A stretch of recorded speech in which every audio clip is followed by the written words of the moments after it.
If you could raise your hands, we'll bring the mic holders over to you, and please direct your question to Coach. Welcome to today's press conference. We're going to start out with Defensive Coordinator Robert Livingston. Coach, do you want to make an opening statement? Yeah, I just want to thank everybody, obviously, for being here today. The Alamo Bowl itself for having us. City of San Antonio has been great. We've been here 3 days. It's a phenomenal place to come. I have 4 young children with me, so God knows we've seen the sights and sounds of San Antonio, and just very grateful to be here and excited for the game. So with that, any questions? One more thing, I'm sorry. Our football operations staff has done a phenomenal job. So Reg Calhoun, Taisha Stewart, Miss Ty, TA, all those guys, they make the whole thing go. So we just show up for lunch, and God knows how much work has been put into it and getting to UTSA and all that stuff. So really a special shout out to those guys. That they make everything roll easy. So with that, any questions? Go front on the end, please. Hi, Coach. Good to see you. Hey. You had spent so much time in the NFL before taking this job. What has the pageantry around Bowl Week been like for you to experience with your family? Yeah, it's been a long time. I was fortunate enough. We were in the Liberty Bowl when I was at Vanderbilt, so no airplane. The drive from Nashville to Memphis was pretty easy. But it's been a great week. Again, that's the special part about being back in college is the family environment. And so to have my kids around with the bowl practices being when the kids are out of school, they get to show up and go to practice. And that's really why you do this, right? You invest so much into these young men on the team to show them role models that you're around every day, and the cams and people like that. It's a special thing. So it's been a great journey. It's been a great trip for us, and just excited for Saturday.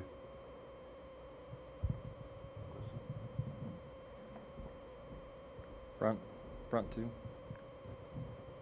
Hey, Hey, good to see you. Good to see you. When you came in, you clearly wanted to mold your scheme around what you had in place, and now kind of reflecting back on it, did you check every box that you wanted to as far as how you guys played this year and the improvements that you made throughout the season, and maybe what is left to come moving forward? Yeah, I think the unfortunate part of this profession is you're never finished. So there's always, I wish I would have done this or that moment. It's been a great ride. It's a testament to the players, to the staff. They make my life really easy. We talk about it all the time. Next year's version probably won't look like this because we'll have new players. The right, wrong, or indifferent. This is 2024 college football. People are going to come. People are going to go. So you got to have the ability to adapt. So I think that's a huge part of what we'll do is look at the guys we have, look at how we did it this year, and a lot of it will be the same, but there'll be some changes as well. Hey, Coach. Hey. Merry Christmas. Merry Christmas to you. You got some new guys in at practice with the early enrollees. I'm curious how those guys have looked to you and if anyone specifically has stood out. Oh, it's still too early. It's a huge head start for them. It's a great way to kind of get to know them and be around them. I think people always maybe act a little bit different on an official visit, players and coaches alike. So to see what they like, when they're tired, when they're working, both in Boulder as well as here. Really excited, for the 6 practices they get that are extra going into spring ball. Those are invaluable. So it's a great start for them, and they get to be a part of this as well. I think that's a special thing. I think too often we forget, these are 18 to 22, 23-year-old kids. This could be, the last time they go to a bowl game, heaven forbid. So to go through this, and obviously the way they do it here is phenomenal. It's top shelf. So to be a part of this is really special. What about those practices are so invaluable for those guys to have that 6 practice head start? Well, I think the best way to think about it is you go from playing in the state championship game, and then 4 days later you're going versus Travis and Shador. So that's probably a little bit different in itself. You recruit kids that you hope will come in and play right away, and then they get thrown in the fire with guys that have been doing it for 3 or 4 years and in the system for this year alone. So it's a way to see them, kind of how do they learn? How do they retain knowledge? Can they make adjustments? How do they adapt when they fail? How do they adapt when they have success? So those are all things that hopefully you have a feel for, and then once the spring ball rolls out, you'll know exactly where you stand. Hey, Coach. Hey, what's up, man?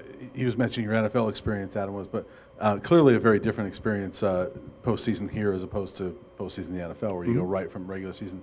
How have you dealt with kind of the disjointed nature of you take some time off and there's guys in and out, and how do you feel like the team has handled it? Yeah, I thought Coach Prime laid out a great schedule. The players kind of got to get away for a little bit. It gave us as a staff the first 2 days. Defensively, we just kind of did some self-scout stuff. What have we done well? What is BYU going to see when they see us? And then welcome to transfer portal 2024, right? So you find yourself watching a lot of kids. right, wrong, or indifferent. That's the world we live in. So that's been key, and it's also selfishly, it's a great way to kind of see what other teams are doing. Everybody has people they respect in this profession. In college, if the off season for me starts with what Notre Dame does defensively, because I think the world of Al Golden. So it's a great way to kind of get a head start on some of that stuff. Hey, what are the schemes that maybe we can implement next year? So it's been fun. With that being said, you get to be home every night. You get to be a husband. You get to be a dad. You get to see your kids. Gymnastics lessons and things like that. The real world stuff. So we did that for 2 weeks, then we got back to it. So it's been a great process. Again, it's a testament to Coach Prime, kind of the schedule that he laid out. So the guys are fresh once it comes to game day. Coach, we had BYU in here just before you guys. Okay. And they shared their excitement to not only face you guys, but also the firepower that you have. When thinking about what you've seen from them so far on tape and what they've been able to do this season, what are you most looking forward to going up against BYU? Yeah, I think the best compliment you can give them is, you feel them every time they play. There's a real attitude with how they play. They play connected football. Obviously, they run the heck out of it. They do a great job. They're physical on all levels. The quarterback's a great athlete. And, I know talking to their head coach, it seems like we've had like 6 crossover games. So I feel like I've watched them, play a lot. And they play hard. God knows they play hard. So it'll be a great challenge. Again, it's a phenomenal venue, Saturday night. Where else would you rather be?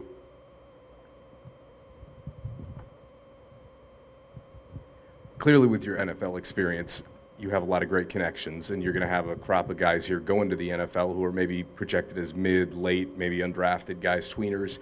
Coach Prime talks about how guiding players to the NFL is one of the bedrocks of, one of the parts of the bedrock of this program. How involved do you intend to be on behalf of some of those guys, maybe getting in touch with coaches, scouts, et cetera, things like that? Yeah, I'll vouch for those guys to anybody. Again, they just, gave us 6 months of the hardest thing they can do. And they put us in this position. We're here because of the players we have. And, I'm pulling for them. I'll pick up the phone and call anybody because they've answered the bell for us. So I think, obviously, the more guys that have success, the more guys want to come. That's the selfish part about college football. Let's be honest with each other. If you get 4 guys drafted, then more players are going to come play for you. That's just the way it goes. So, no, we've got some phenomenal young men that I think have bright, bright futures on the next level. What are the keys for guys like Vontae and Shane and Shiloh and Cam and players of that ilk to make an impression and to capitalize on these next couple of months, being a coach that has seen that and what you were looking for? What it's important for those guys to handle this time of year? Yeah, I think it starts, at least myself personally, when you're going to scout a player for the draft, the first thing you do is you watch their last game because that's the last exposure you have. And then from there you go to an all-star game, watch the one-on-ones, do all that stuff, and then you get into the season. So as I've told those guys, they still got everything out in front of them. You go out there, if you're Shiloh or if you're Cam and you have a couple interceptions and a bunch of tackles, then you got somebody's interest, and it goes from there. And then once they get their foot in the door, it's all about what you do with your opportunity. If you're playing 5 plays in the third preseason game, or if you're the PP, or if you're the L1 and you make a play, you're going to get noticed. That's the next phase of this journey is what do I do with my opportunities? And if you're undrafted, you probably don't get as many as the first round pick. That's just what it is, right? So just make the most of what you can and go from there.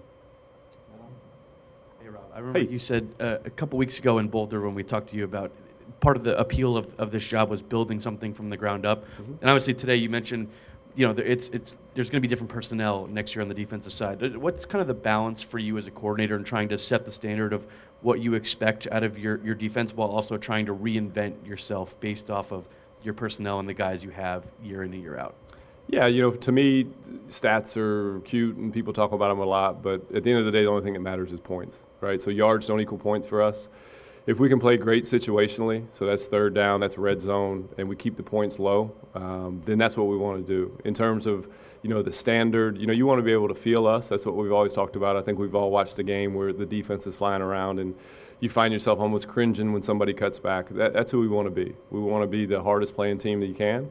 And then, you're going to have 5 or 6 players that can impact the game. So how do you get those guys shots? Steph Curry's going to take a 3 every 4 or 5 times down the floor. It's just what it is, right? So if you got a great pass rusher, let's let them rush, right? If you got a great cover player, let's let them cover. And if they get hot, keep feeding them. I think we can make this game harder than it has to be. But it starts with the people and it starts with the personnel. Let's go 2 more questions, one in the middle. Hey, Coach, Merry Christmas to you and the fam. Thanks, man. You too. I appreciate it. you mentioned that obviously there will be new players obviously on the defense next season, and that secondary in particular, it'll look a lot different. Obviously, Travis, Cam, Shiloh, and others. How confident are you kind of in the potential of some of the young guys in that secondary, Colton, Carter, DJ, and obviously some of those other guys? Yeah, I'm super excited just to see their growth from the beginning of the year this year to where they're at now and knowing where they can go. I know I've said it before. I think Kevin Mathis is as great a teacher as anybody I've ever been around. So I have no problem that the corners, they're going to flourish. They're going to do well. If somebody doesn't mess up the safeties, then they'll do well too.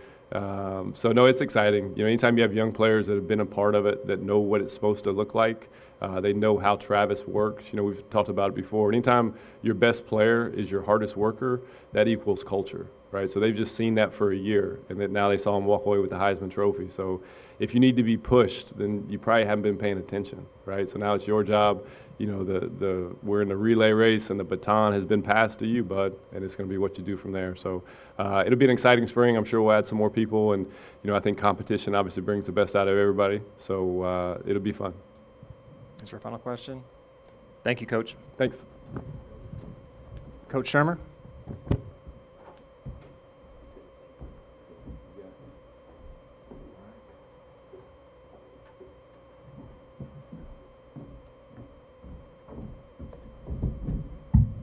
Good afternoon. I'd like to echo a lot of the same sentiments that Rob touched on.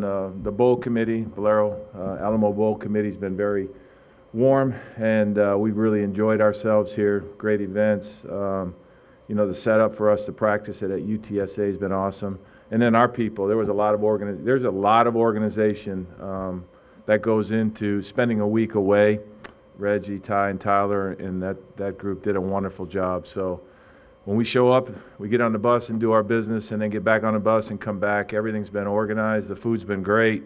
People have been warm and friendly. And so our preparation week for the bowl game has been terrific. So as we approach game day, obviously we're finalizing our preparation as coaches and players, but we're getting ready to play an outstanding football team. I think we had an event the other night, and I think we as coaches really have an appreciation for the other team because it was said a bunch of times how the two teams playing try to do things the right way, and that's what you see when you watch them on tape. I'll take your questions.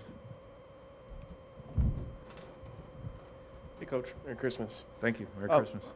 Thank you. When your contacts from the NFL call you and ask you about Shedeur Sanders, what will you tell them?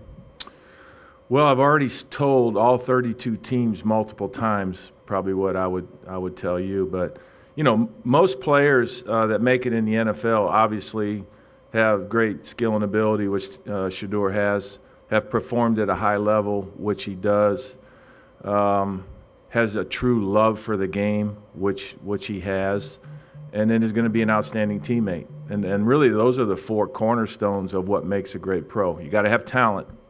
You got to perform. You got to love the game, and that's where a lot of times, guys fall short. They don't love the game. And then you got to it's the greatest team sport in the world. So you have to have an appreciation for being a good teammate, whether you're a leader, a follower, or whatever. And so I've been able to just talk about, I don't think we realize how good Shedeur is, and we won't until he's gone. And I just am really, really looking forward to him finishing this thing out the right way and then watching him play at the next level and just really killing it. I think it's going to be fun for me. Questions, middle? Front, then middle. Presumably, whoever takes Shedeur would also, in theory, have a chance to maybe make some moves and acquire a second or a third pick and target Travis. I know it sounds maybe like a little bit of fantasy football, but with the connection that they have and your experience being in the NFL, is that something that should be investigated based upon just the dynamic and the relationship that these two have?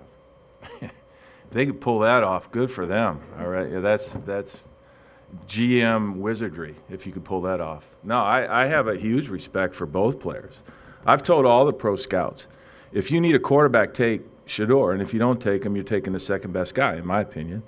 And if you don't need a quarterback, and there's some teams that don't need a quarterback, you should take Travis.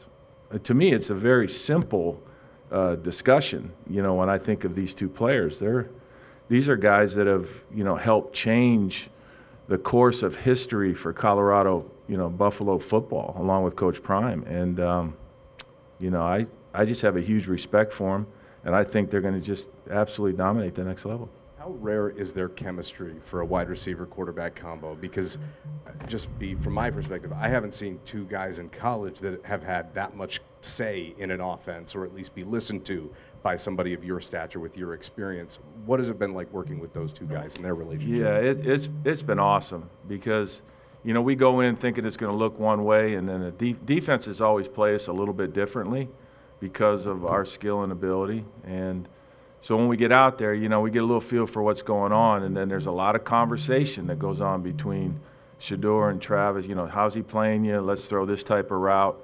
And so it's a little free flow, which has been just truly, inspiring for me to be able to do that. And it's going to be, it's going to be different next year. We're going to have to climb this mountain a little different way because these guys have been just, and their chemistry, I guess your question was regard to chemistry.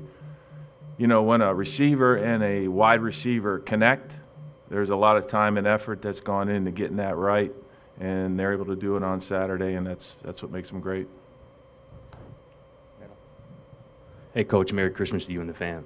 Speaking of Shurmur, obviously with Juju kind of on campus or here, taking part of practices, how valuable and impactful is it for him to kind of be in the same meeting room with Shurmur and, take in practice, with Shurmur and just be around him for this time period? Yeah, I think it's very meaningful. I mean, Juju's got a bright future.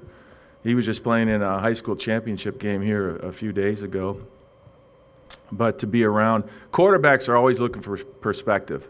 They're always trying to learn from other quarterbacks, how you think about things, how you see this. And so anytime Juju can spend with Shurmur is time well spent. And I kind of like this. Rob talked about the defensive players, but this is kind of like an orientation. And I love this bowl prep. We've had a bunch of practices, and for some of the young men that won't be here, this is the end of their season. But and I've been grinding on them now, that for the guys that are going to be here next year, in my opinion, it's the beginning of their next season. And so for Shurmur, as he's going out, any wisdom he can impart on Juju and also Caden is important, and they should listen because he's a terrific player.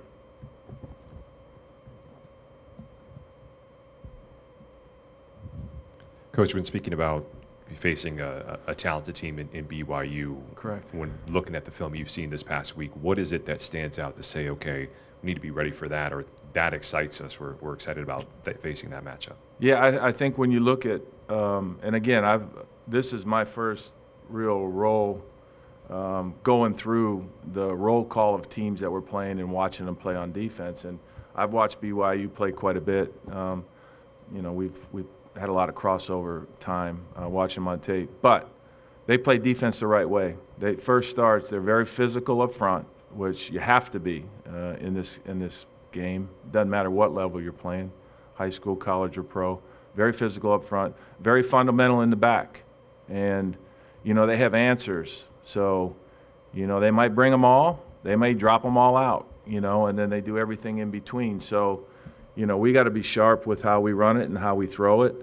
And when we're, in a position to make plays, we got to make them. So we can't have any misfires. We got to block our guys. We have to be physical to try to match how physical they are. And we got to play good football. I mean, it comes down to that every week. But this is an opponent that I got a great deal of respect for. I know not a lot, but some of their coaches. I've coached BYU players in the past. Chad Lewis was my tight end at the Philadelphia Eagles. So I look forward to seeing him on game day. So these guys love the game. They love who they are, what they believe in, and it's going to be a great test. Pat, just curious if getting a chance to work alongside Rob this season, just kind of what you've learned from him, what's kind of impressed him about you, and if there was ever somebody that kind of mentioned him to you from your NFL circles about what you might get to expect from working with him, and like I said, just kind of what it's been like working alongside him. No, it's been awesome because we've got a lot of the same experience. You know, we're tied to Mike Zimmer. You know, we're all tied together in a lot of ways. You know, I work for Mike, obviously, at the Vikings. And hopefully he'll look better than I do, but I'm you know, kind of Rob 20 years down the road, you know. And so, you know, we've had fun conversations about that. And, you know, our perspective on things, it's different, right? When you're in the NFL, it's different. So when we come back to college, it's different. But some of the things that we learned about directing a staff, working with players, taking advantage of matchups, you know, we talk about that quite a bit in the NFL. Those are all things that you learn. But then on the flip side, as NFL guys, you've seen a lot of NFL guys go to college for a stretch and then go back to the NFL and have great success, like Todd Monken, right? Cliff Kingsbury, right? Liam Cohen. So there's this great interaction of things that helps us in some ways gain perspective and keep moving in this profession. And but you know, this guy's going to be a head coach, if not this year, the next. And so to be one of his coworkers and his friend, it's been a great year. Hey, Coach. The last time we talked to you was the day before Caden Salter announced he was coming here, so you haven't had a chance to talk to you about him. But what's your impressions of him and just that quarterback battle with, you know, Juju and him, and, you know, obviously right now Ryan Staub is here as well? Yeah, no, I'm excited. As we mentioned, when you lose somebody like Shurmur, you need about 4 or 5 guys to replace him, you know. But we're really thrilled. You know, obviously Juju has a bright future, and he's going to be battling his butt off to be our guy next year. We brought in Caden Salter, who is an experienced young man, got 1 year left. Really excited for him. You know, he's roughly a 3,000-yard passer and a 1,000-yard rusher, and he's played a lot of really, really good football. And so he's on campus as well. He was out there today doing his thing. And so getting him oriented, right? We're going to play this game. We're going to get back to work. And then as the offseason starts, you know, we feel really good about that. And then, you know, Ryan Staub has done a wonderful job. I think his one exposure was last year against Utah where, you know, he did a great job. You know, that was one of those games where we just didn't have enough time. Right? Had we gotten back on the field, might have had a chance to win it, but certainly Ryan played well, and he's done that through practice this year as well. Back. Yeah, Coach, you touched on this a little bit, but about this BYU defense, one thing that really stands out is their secondary and kind of their ball hawkingness, I guess. I don't know if that's a word, but we'll call it one. We'll work with that. Yeah, what's sort of your perspective of those guys on the back end of their D? Yeah, they do a good job. I mean, I think one of the hallmarks of a defense is getting turnovers, right? And so as a quarterback, you got to put the ball in the right spot. You know, typically if, you know, they're tip balls or overthrows, then the guys in the back end, especially on the inside, the safeties have a chance to pick balls off. So we got to throw the ball accurately and catch it when it's thrown to us. I think that goes without saying. And then on the outside, the corners do a good job in, you know, one-on-one situations of getting ball production. So that's one of the hallmarks of a good defense is getting the ball turned over. We're going to do everything in our power when we take the field to score points. And as Rob talked about on the flip side, the job of the defense is to make sure that doesn't happen. And one of the key ways to do it is to get the ball turned over. And they do a good job of that. Final questions for Coach? One of the guys that's going to be playing in his last college game is Jimmy Horn, and because of injuries, he hasn't maybe had the season that he was hoping to. It seems like guys have kind of put their arm around him. How have you seen him respond to maybe not having the season he has? And I know you can't force things as a coordinator, but is that a guy you'd like to get involved on Saturday? Yeah, we love to get Jimmy involved, and when he was out there this year, we tried to, right?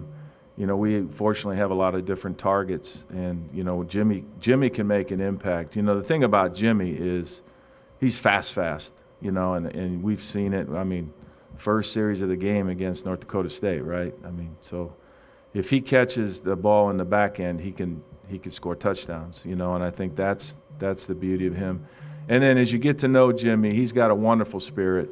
I mean, you got to love Jimmy Horn, and you just root for him to have success. And so it'd be a smart thing for us, but we'll try to get him the ball this week. or this Saturday, and if he does what he can do with the ball, that'll be good for us, you know. And so we'd like to send him out the right way.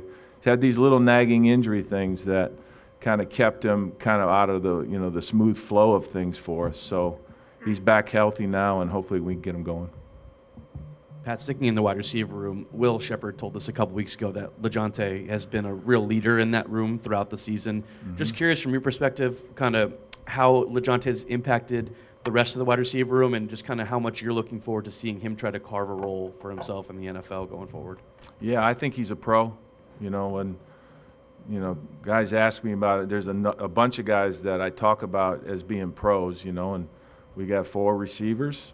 And we have, you know, a quarterback that comes to mind, right? And I think LeJohntay is one of those guys. You know, the thing he does, and, you know, this could be a public service announcement for him, but, you know, he returns kicks.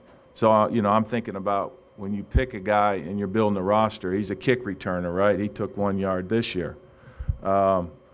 He plays in the slot. He does the dirty work, and he blocks. You know, it's for the slot corner and the slot receiver, there's a lot more going on when you play in the slot. You're closer to the big guys. There's combinations of things that can happen. There's obviously less going on for the outside corner as well as the outside receiver. So on the inside, you got to block, which they do, you know, he does a great job of. He makes tough catches.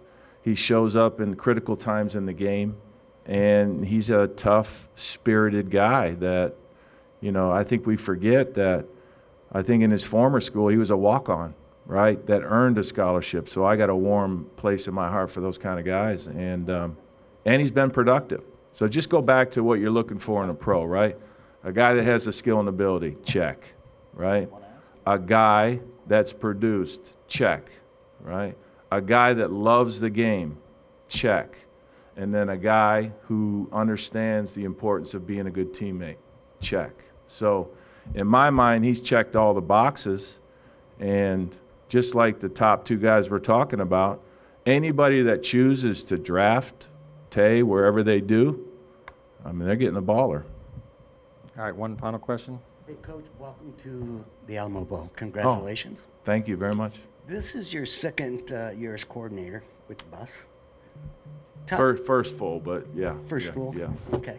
How does that compare to your stay with Denver and your relationship? You mentioned chemistry between Travis and Shurmur. What's that chemistry like between yourself and Shurmur, and when did you think you kind of hit your groove there with him? Yeah, so there's so many similarities to coordinating in the NFL, you know, and we can get to that. It's probably for another time.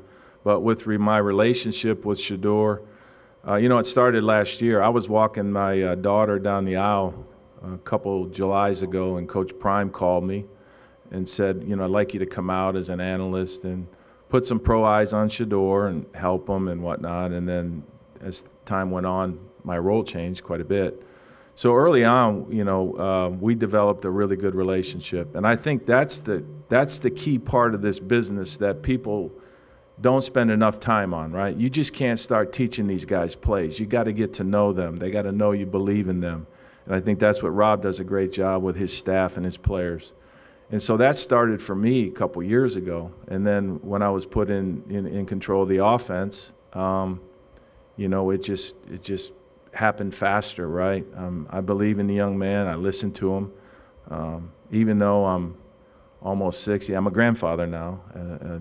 3 times. So I had let's see, December 2nd, December 8th, and December 12th. My 3 oldest children have babies. So I'm going to get the first flight out of here on Sunday to go meet 2 of them. I can't wait for that. But no, that relationship, right? So whether you're a grandfather or a coach of working with young people, that's where it starts. So then when we start talking about plays, it's easy, right? You know, like we had a play today, we were running in practice that I see very clearly. Well, for whatever reason, it's a really good play.